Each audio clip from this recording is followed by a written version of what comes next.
Butterflies wings, fiber of paper, the weave of the cloth, a hummingbird's heart, the speed of a sloth.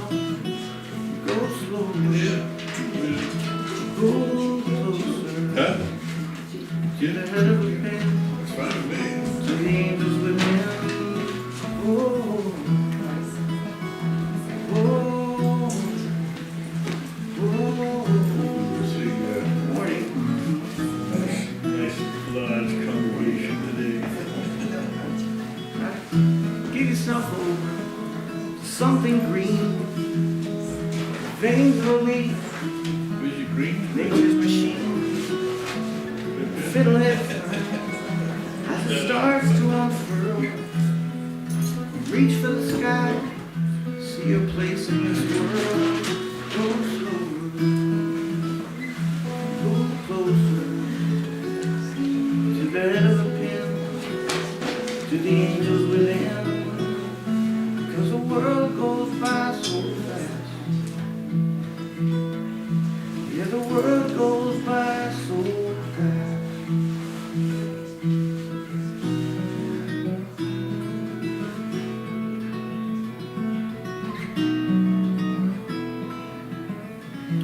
I want to go.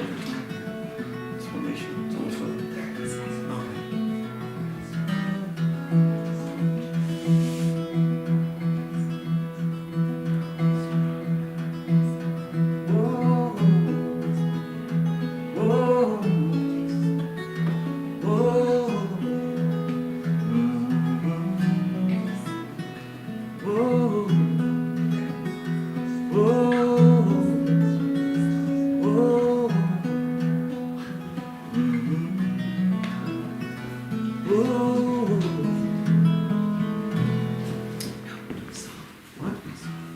Do the song. Oh, okay, I'm sorry.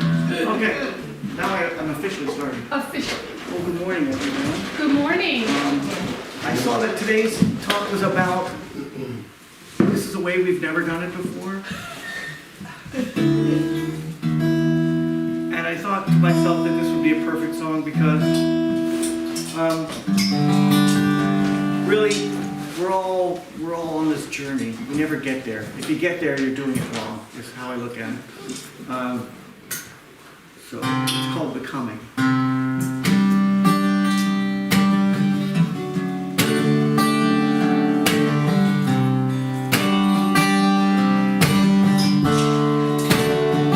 Well, I try not to be specific.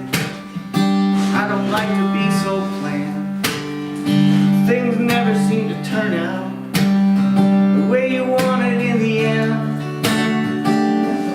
Say it's not about the ending, but the way that you get through, and your responses to the problems that the world throws at you.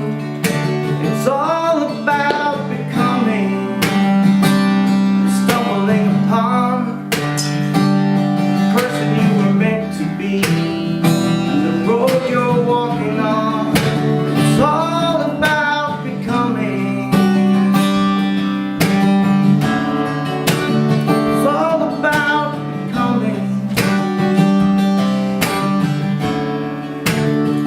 There are some who find it easy, those who always seem to know the reason they were put here, what direction they should go. The rest of us are left to wander, simply do the best we can. Are we missing all the signals? Do we fail to understand? It's all about becoming, stumbling upon the person you were meant to be, the road you're walking on. It's all about becoming.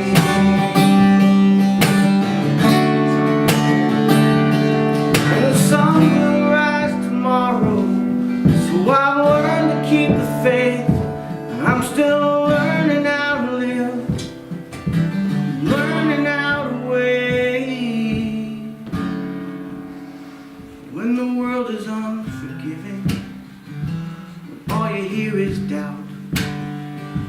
problems usually have a way of working themselves out.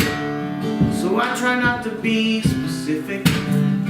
I don't like to be so bland. 'Cause things never seem to turn out the way you want it in the end. It's all about becoming, stumbling upon the person you were meant to be, the road you're walking on. It's all about becoming.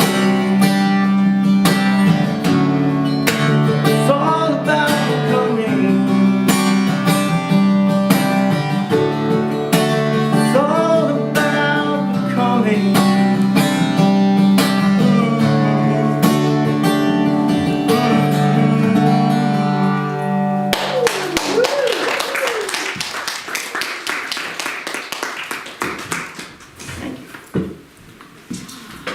That is Andrew Dunn, and I think that's one of my favorite songs of his. I love that song, it gives me goosebumps. Good morning, everyone. Good morning. Welcome to the Center for Spiritual Living, Morristown. I'm Frankie Timbers, and I'm so happy that we are here together in person, but also online anytime today or future. Those of you that want to take Andrew home with you, Hold on. he brought CDs. He brought CDs. Anybody remember what CDs are? So it's a donation. So, and otherwise, I'm sure you can find them online. I'm so glad we are here together because we're continuing the theme for the year, a grand rising. Grand rising, everybody. And it's the theme for the month. It's never been done that way before. I think you've probably said that before, right? Because we don't always like change, and when the things change, it's like, well, I never did that before. You weren't that way before. So we're exploring that today, and I am on the topic, so it's a consciousness thing? What do you think the answer is to that? Yes. Yes! So we forget that, don't we? So we're exploring this whole idea of St. Patrick's Day. Happy St. Patrick's Day to those of you that identify as Irish today or have Irish ancestry. And there's Bella. Hi, Bella. Hi, Bella girl. Come say hi, Bella. Where's your green collar? That's Bella, everybody. Meet Bella. So we're exploring that, but we're relating him to the New Thought philosophy, which, if we think about it, we can do that a lot of the time, and how we can be more active in using the creative process. So those of you that are online, be sure to check out our website. There's all kinds of events happening, some in person, some online. And if you are able to attend in person, next Sunday we have Cats Sound Bath after celebration. Please register online, because there are no walk-ins. If there are walk-ins, there might be room, but if there is no room, you'll be sent away. So be sure to register, and that really helps us set up the room, because we have space for about 18, 20 people. Bring a yoga mat if you like. We provide some of them, and we're just going to be lying down on the floor over here in this room. So it's going to be really fun. It's at 1 o'clock. In the evening, we have yoga with Hannah online at 7 o'clock. It is the last class for a little while. So join that one. It's really fun and it's really easy. And Hannah is a wonderful teacher. Mark your calendars for May 5th. I know it's Cinco de Mayo, and you might expect some margaritas or tequila or alcohol-less tequila, but we're having our annual meeting and our next community meeting. So we'd love all of you to be there. So visit us online and explore our website. Also, Science of Mind magazines came in. I know they're late this month, but oh my gosh, I'm already so moved. There's some amazing articles in here. So we have that for sale. I have the printed version because it wasn't out and that was sent for free. So if somebody wants that because they don't want to buy the magazine, I have the guides to give to somebody that would really like them. I love to recycle. So let's do our namaste practice. Namaste is the Sanskrit word for the divinity in me, blesses the divinity in you. So remember to not just give, but to also receive. Remember to not just receive, but also to give, right? Because it's an interchange, it's circular. I'm going to use that word a lot today, it's circular. So put your hands together, Bella, put your paws together. And just bow to somebody and say, Namaste. Namaste.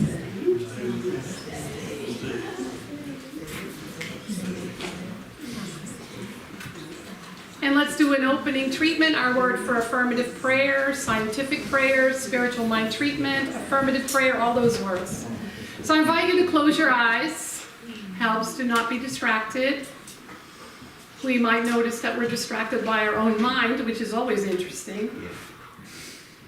And let us know together that we live in a spiritual universe. It may not seem that way, especially now that all the buds are blossoming and popping, and the weather is warming up, and the sun is out more.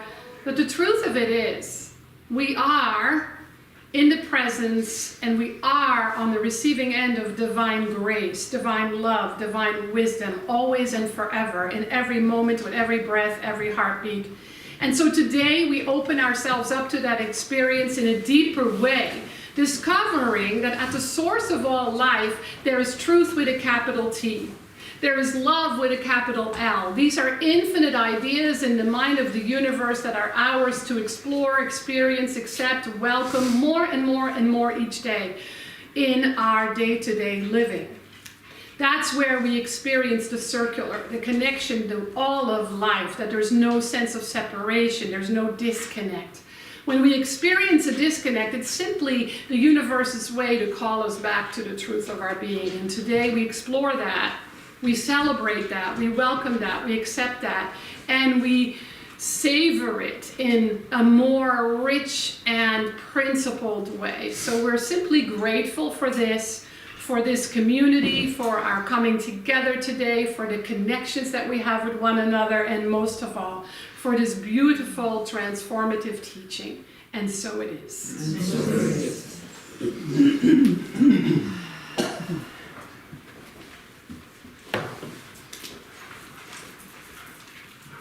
So,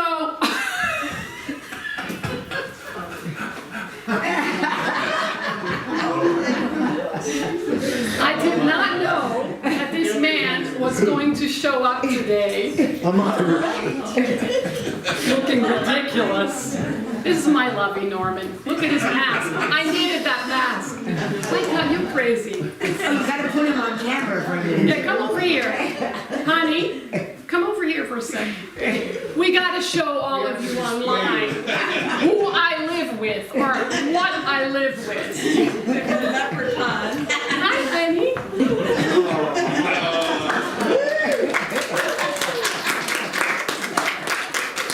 Go. Get up. Last year I wore it at a casino. I had no idea. He did ask me yesterday, you know, directions to your center, and I was like, something's up, but love the hat. Can I leave it on? Sure. All right, so how many of you are of Irish ancestry? I'm thinking your husband is. Yes, Cherokee Irish, interesting combination.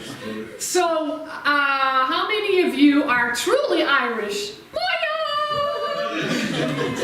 She's probably thinking this is the most ridiculous thing, because I heard from an Irish band yesterday, an interview, and they were saying, we don't wear all that green in Ireland on St. Patrick's Day. So, and Moya is from Ireland. She came over 7 years ago? 7 years ago? No, 1 year ago. 1 year ago. So I'm going to talk a little bit about the legend of St. Patrick. So she might be correcting me later, because this is just, you know, the internet. So I'm going to do it as a quiz, because most of us are familiar with St. Patrick's Day as in parades, wearing green, drinking a lot of green beer. And, you know, things like that, right? Irish music. But How many of you know what era St. Patrick actually lived? No, you don't get to say anything because you studied. When did he live? What era? What year? 500. No, before 500. He lived from 387 to 461. Where was he born? On Ireland. Not in Ireland. Spain? Yes, Norman. Scotland. He was born in Scotland. Yes, Sandy loves that. He was born Maywan Sukkot. Did I say that right? What's that? Maywan Sukkot. His name. In Kilpatrick, Scotland. Yes. And he was kidnapped when he was 15-ish years old and was turned into a slave. What do you think he was doing as a slave? Any guesses? Digging Pete. Norman? No. Norman, put your hand down. No. He was a shepherd. Shepherd. Who said that? I did. Wow. That Yes. was good. See, we do have some knowledgeable people in here. How long was he enslaved? Long enough. 6 years. And what's really important about those 6 years is that he was praying every single day. It was said that he prayed 100 prayers a day. He meditated every day, and he meditated on the 3-leaf clover, the shamrock. And I'm going to come back to that.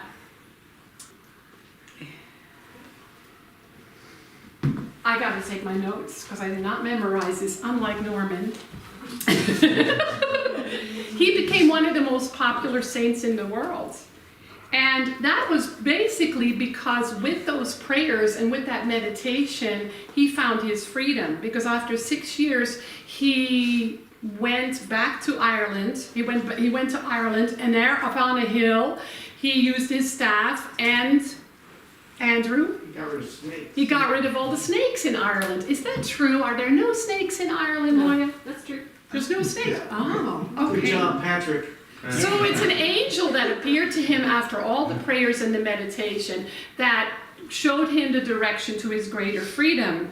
And he's the one who brought Christianity to Ireland. Because before that, it was just Gaelic, Celtic, right?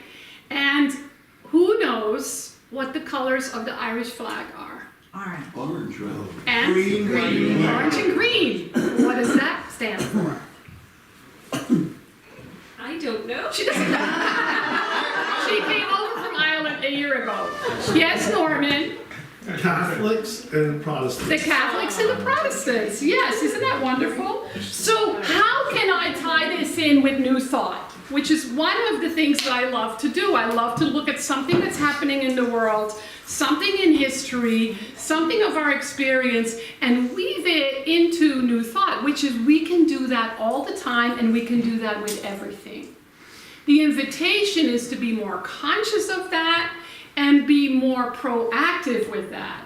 So the reason that I'm bringing all this together is because this month we've been talking about being made new, looking at life in a new way, realizing that we are made new in every moment, that every day is a new day, every experience is a new experience. But what happens is we tend to project the old onto the new, and then it gets a little bit polluted.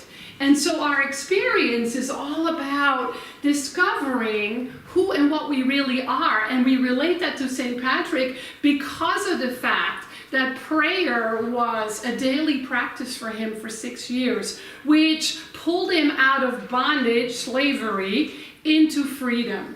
The way we can relate slavery or bondage to the spiritual teachings that we are learned is to look to our mind, which is what we do as Science of Mind people. We look to our consciousness for our experience and for transforming our experience if we're not pleased with it.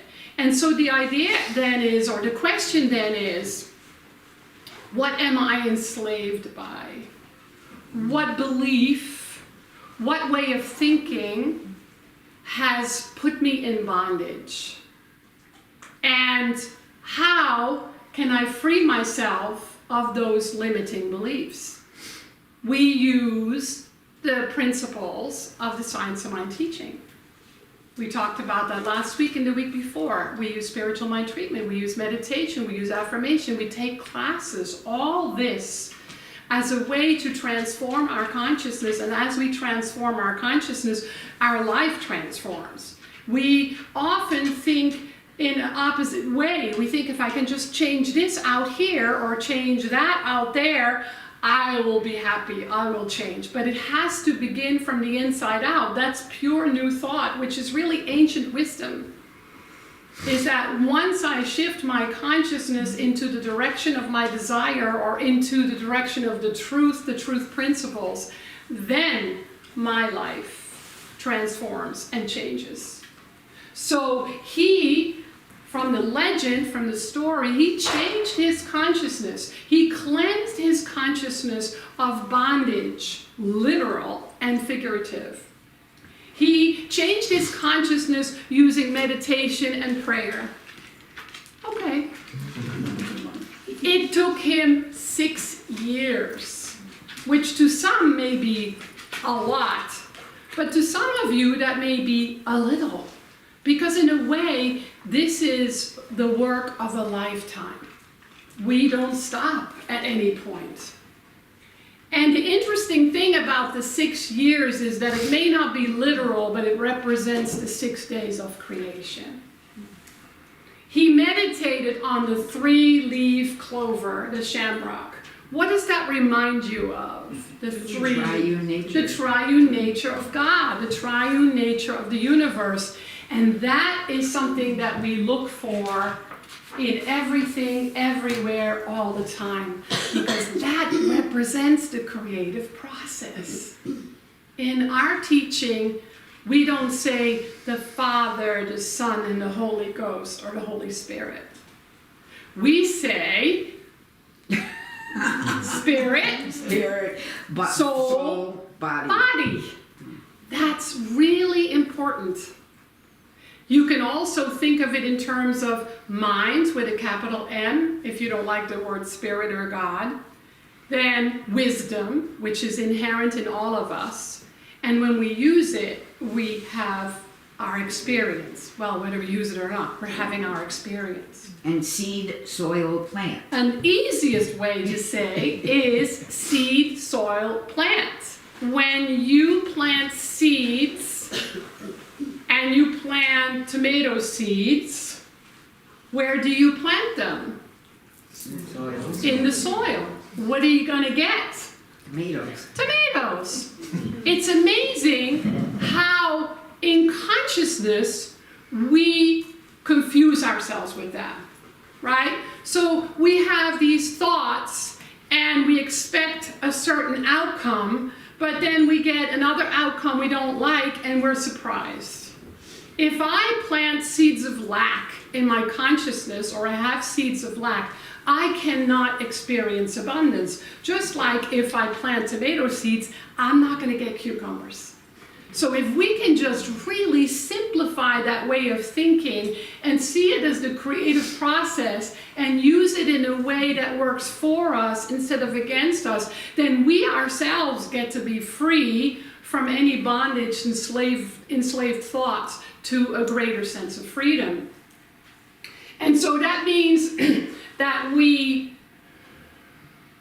pay attention to the idea of the creative process. And the easiest way to remember that is to remember that it's a circular process, which is very soul, spirit oriented.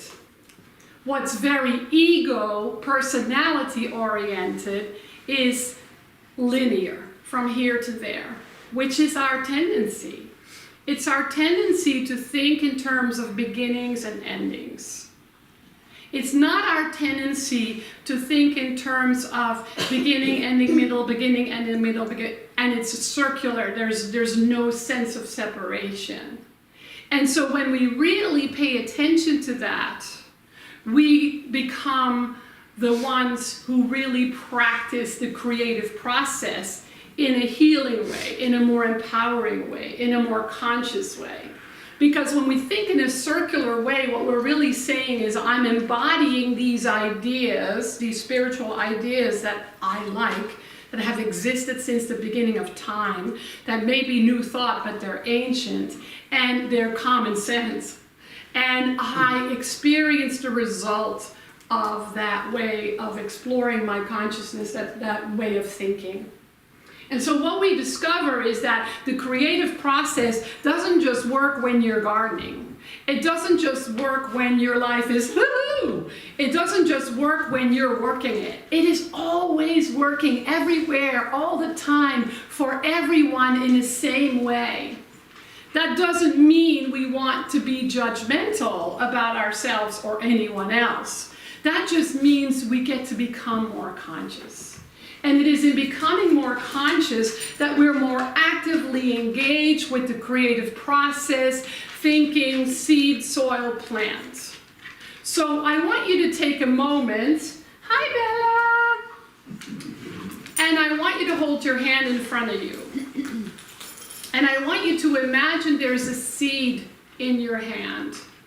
And the seed represents something in your life that you would like to grow, heal, change, thrive in, something that's not quite working the way you would like to see it work.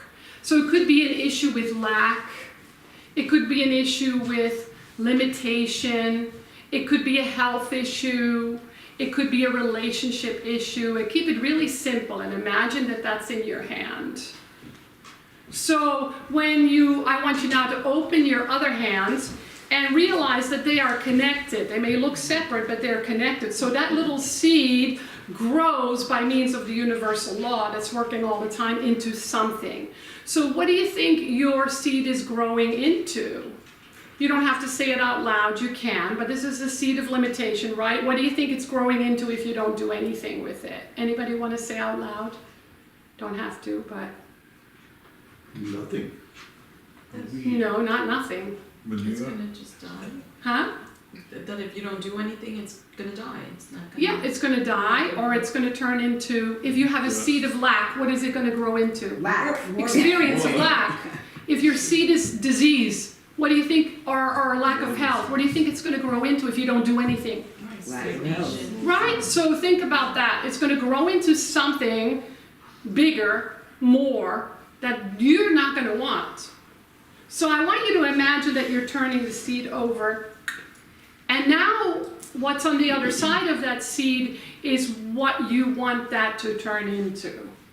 So if your seed was lack, what would you want it to turn into? Abundance. Abundance. If your seed was disease or lack of health, what would you want to turn it into? Health. Health. Yeah, these are the basic ideas, right? That might be more specific for you. Does anybody have discovered what's on the other side of yours? Anybody? Freedom. Freedom? Confidence. Confidence? Focus. Focus? Peace. Peace? Success. Success? Yeah, so in order for those seeds to then grow and blossom in your life, you have to use the creative process. And if you use the creative process, it shows up in your life. So that's the practice that St. Patrick went through for 6 years, by praying 100 prayers a day, by meditating on the shamrock, creative process.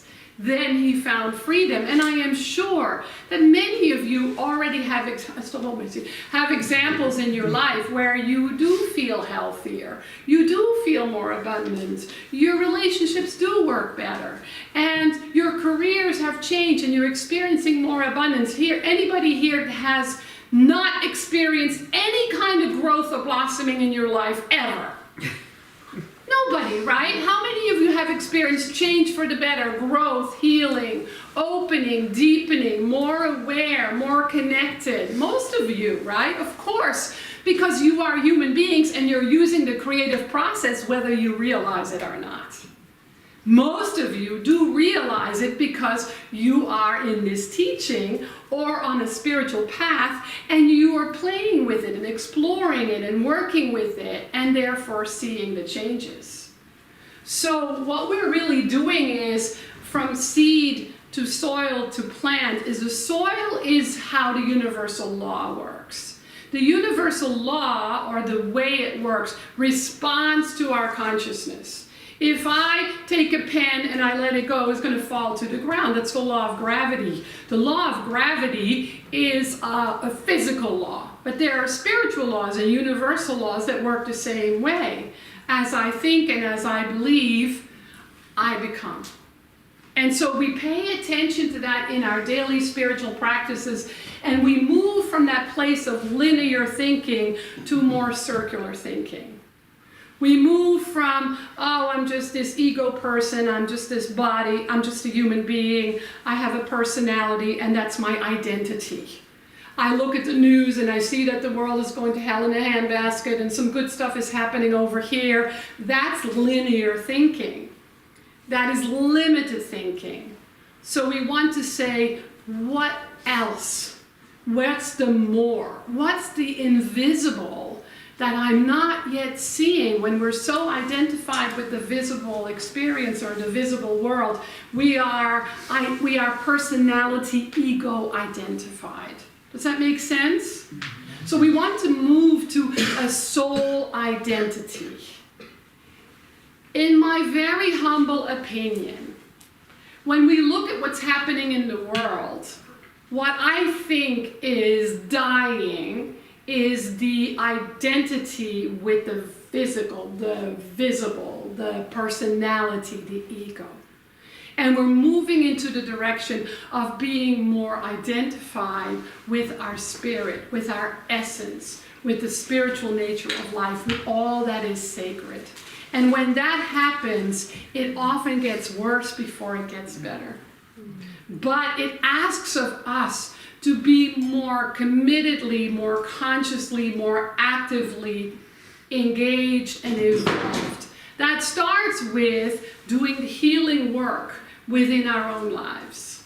So we want to look at where we feel bound or enslaved, and we want to focus on healing that. The good news is there's lots of support. There are classes, practitioners, there's spiritual counseling, there are amazing books, and we do our daily practice, we do our daily work. And so what we want to get back to as people who are on the spiritual path, or those of us who are science of mind practitioners, because we all are, we're not all licensed, but we all are, is this idea is to go to principle first. Capital P, principle. That means the truth of life, the truth of our being, the truth of the teachings, the basics of the teachings. And we want to ask the question, what am I experiencing? What's the truth behind it? What's on the other side of that seed that wants to be experienced, wants to be lived, and wants to be expressed? And so, is it a consciousness thing? Yes. And I think that's what we forget. Because we love to point fingers and think it's about somebody else or something else outside of us. But this beautiful teaching that I believe in with my whole heart, my whole mind, my whole body, my whole soul, and is my life and is my living, is the idea of keep coming back to this idea that there's only truth. And it is mine to reveal, mine to understand, mine to practice, and mine to experience. And so the invitation is, how can I be more spirit-led? How can I be more principle-guided, truth principle-guided? It requires that we spend time. Maybe you don't do 100 prayers every day and meditate on the shamrock for 6 years. But we all can make a half hour to an hour in our day to ground ourselves spiritually so that when we move through the world, we move through the world more grounded, more solid, more conscious. And so the idea is, as we're we make that commitment, more and more we experience ourselves God-led, Spirit-led, truth-led. And more we shed that sense of separation from our true nature. And more we participate in the collective consciousness without more ego and with more soul, with more spirit, from a place of spiritual wisdom. And so that's how we are and become sacred activists. You may not be a protester with a big sign. You may not be somebody who changes the world. But in consciousness, we can ask, what is mine to do? What is mine to be? That may mean you start a protest. That may mean you start an organization. That may mean anything and everything. And so what we're invited to do is to embody the spirit of St. Patrick. Whether it's a true story or a legend, there is some beautiful messages, right? We learned together today. And that means to use our spiritual practices to let go of the places where we feel enslaved or bound, to free ourselves and to make a difference. I love seeing all the green in the room. It's really fun. So instead of getting drunk on green beer, which I don't think that many of us do anymore, I would say get drunk on your own essence. Get drunk on spirit. Get drunk on your soul, because you don't have a soul. You have a personality, but you are a soul. Get drunk on your connection to your soul and give it expression and give it life in only the way you and I can, because nobody can do it like each of us, because each of us are unique individualizations of the one. So we each have a unique gift to give to the world. And it's time for us to show up healed or healing instead of wounded. Because what we're seeing in the world, where the world seems to not be working, is people showing up with their wounds and projecting them onto the world. And because we are on a spiritual path, we are doing the healing work and we're showing up differently, right? All right, so now we get to hear Andrew again, Scottish Andrew, Scottish roots, not Irish. And we're so glad you're with us. So this song requires a little bit of background. So for about a year, I worked for AAA, and I was the light duty service person. So like if your battery died or you lost your keys in your car, I would come and rescue you, and that was great. It was wonderful to have a job where people were happy to see you all the time. Not many jobs you get that opportunity. But it really changed my life perspective with the people I met. That basically, you know, you can have it all planned and it just doesn't go that way. Call This Is My Husband's Car.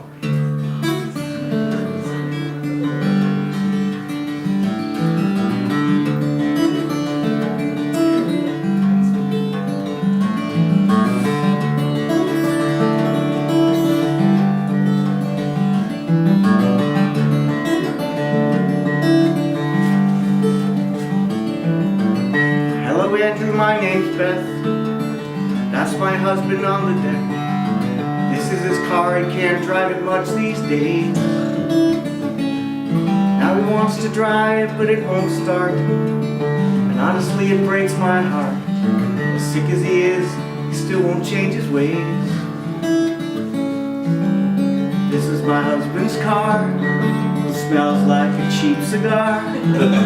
Midlife crisis, midnight blue. Pointless from my point of view, but I know not to push too far. This is my husband's car. Every weekend I recall driving round that reservoir. Since he bought that stupid car, it's been almost like a rule. And now he spends more time with it than me. Call it humble housewife jealousy. I'd like to drive it more, but Andrew Chemo can be cruel. This is my husband's car. Smells like a cheap cigar. Midlife crisis, midnight blue. Pointless from my point of view, but I know not to push too far. This is my husband's car. Oh, nice, very nice.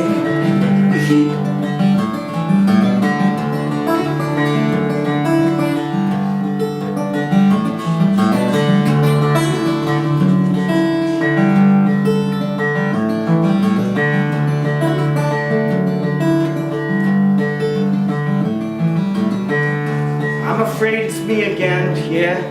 Battery's gone dead again. I know you said to run it, I just haven't had the heart. So it's been sitting since September, since my John took ill, remember. That's the last time you were here, and your hard work made it start. We'd like to think we're in control of everything, but we never were, and we never are. You never know just what the road ahead will bring. His last cigar, and your last ride in this car.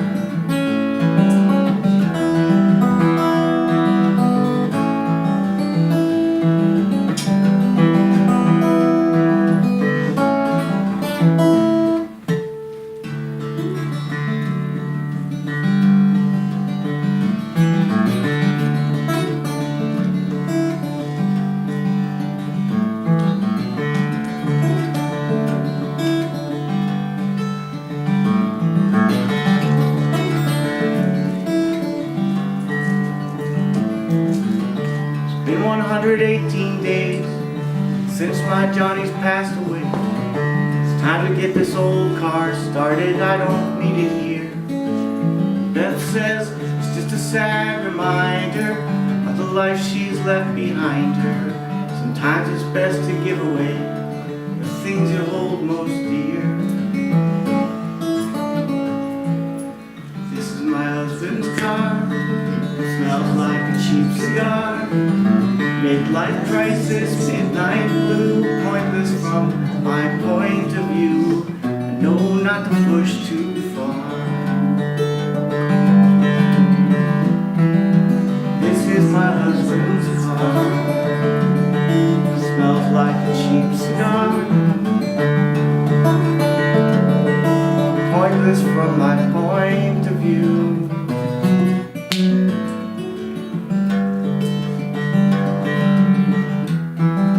This is my husband's car. My husband's car. This was my husband's car.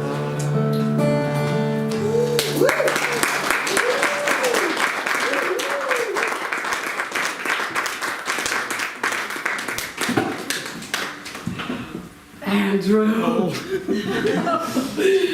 Oh, Thank you. so beautiful. What a wonderful, wonderful song. I think we all connect and relate.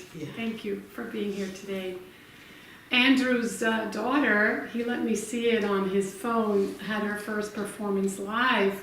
She's also a guitarist and a singer-songwriter. She's amazing. She's amazing, so I'm sure that at some point maybe, Oh, we could drive her here, yeah. Yeah, that would be great. I think that would be great too. All right, so it's time for our gratitude and sharing our generosity and our Thanksgiving as being part of the center. Not everybody physically gives. That's why we have the Venmo QR code, and many of you give online, or some give once a year, and it's all different. But we like to pass the basket around as a symbol of how blessed we are to have this space, to be together, to be able to give. And even if you give a blessing when the basket passes down, that is a gift of your generosity and your spirit. So I'll pass this around as envelopes in case you need them. And we're going to do a little affirmation together. If you're writing a check and you need some time, we'll bring it back around. So keep moving it. And we'll- Write faster. Huh? Write faster. No, we'll come back to you. All right, so repeat after me. I celebrate my abundance today. I celebrate my abundance today. And anything that appears to be in the way dissolves by means of my awareness, my spiritual practices, my prayers, my generous spirit, and my joy. I am grateful for the spiritual community, for the teachings, and for each other. And so it is. I keep feeling I'm forgetting something. Am I forgetting something? You can check under my, I have the agenda. No, I got that here, yeah. Okay. You should put on there, stuff I'm forgetting, so you remember what. All right, so let us close with a spiritual mind treatment, which is, again, our word for affirmative prayer. So I want you to put your hand on your heart. And the reason I'm doing that is because I'm going to speak this word in the first person. You can imagine you're at the United Nations and somebody is translating immediately and you hear it as your own voice. Just kind of like an imagination if you need that. But I'm using I because that's where the creative process happens. That's where we're all connected. That's where each of us are a mirror for one another when we look deep enough and long enough. So I'll speak it in the I am, which is from and to the true self within each and every one of us. So right here, right now, I open my mind and my heart to the divine flow, to this circular way of thinking and feeling and being that allows me to remember the very truth of my nature, that is ever longing to shine through, to show up, to be felt, to be known in deeper yet deeper ways, because it's an infinite idea. It's never ending. So I have this beautiful opportunity to awaken to my essential nature and give it life, give it expression. I know that there isn't a place that is not enough or not good enough, because that would mean it's finite. Because it is infinite, it is always enough. It is always divine right action. It's always the truth revealing itself by means of me. And as a unique individualized expression, I am grateful to let go of whatever is in the way of my divine connection and use it as grist for the mill to live a more thriving, blessed, creative, and joy-filled life. So it means that I begin by looking at life as such, and I let go of my temptation to judge it as limited or not enough. This frees my consciousness of any limitation, any lack, and again, because it's an infinite idea in this universal experience, it is always good, it is always a blessing, it is always filled with light. And so I accept this blessing as my own. I accept it as the truth revealing itself by means of me. And I trust that the universal law is the part of my nature that demonstrates it, that manifests it, that makes it happen. So that is even more reason to be deeply grateful and deeply blessed. And so it is. Okay. You're next.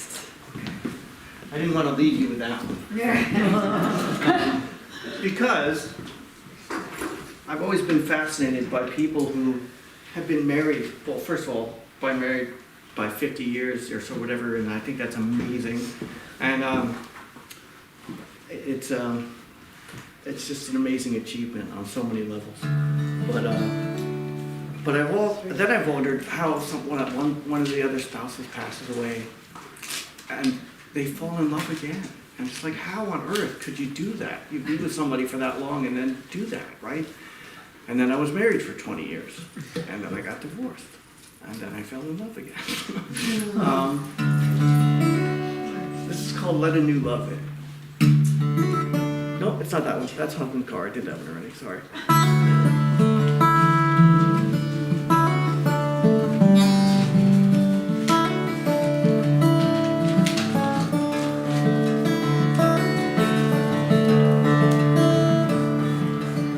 Slid into the cab, excuse me, slid into the cab, an old man, dressed up to the nines. He had a small bouquet of flowers and a worried mind. Said, I've got a lady waiting at that new restaurant uptown.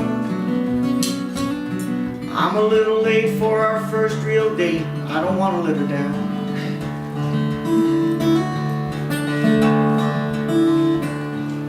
He said, my name is Eddie. He said, her name is Rose. I met her in the frozen foods. Yeah, ain't it funny how life goes? I asked her out to dinner. I'd swear I lost my mind. 'Cause I don't know how dating goes. I thought I'd left it all behind. So leave it all behind and never let it go. It's part of who you are now. Yeah, it's everything you know. So take it out, look it over every now and then. You don't have to lose the old. Let a new love in. Let a new love in.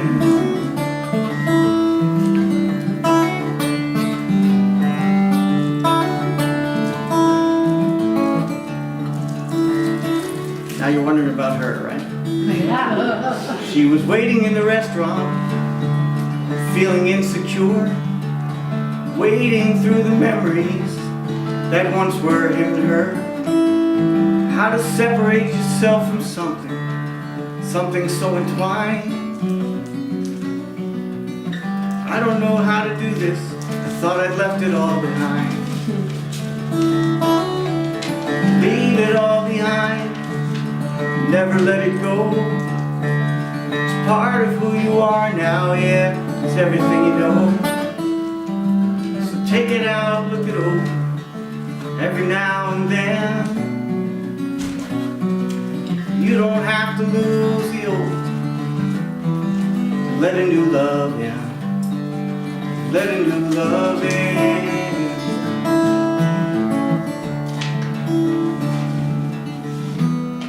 And it all fell into place when she looked up and saw his face. He notices her grace as she stands for an embrace.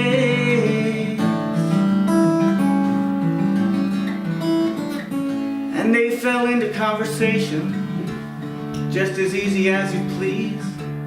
Found extra room inside their hearts and it put their minds at ease. They talked about their lovers lost, what they missed the most. She raised her glass, he raised his. They made a simple toast. So leave it all behind and never let it go. It's part of who you are now, yeah. It's everything you know. Take it out, look it over every now and then. You don't have to lose the old. Let a new love in. Let a new love in. So let a new love in. Just let a new love in.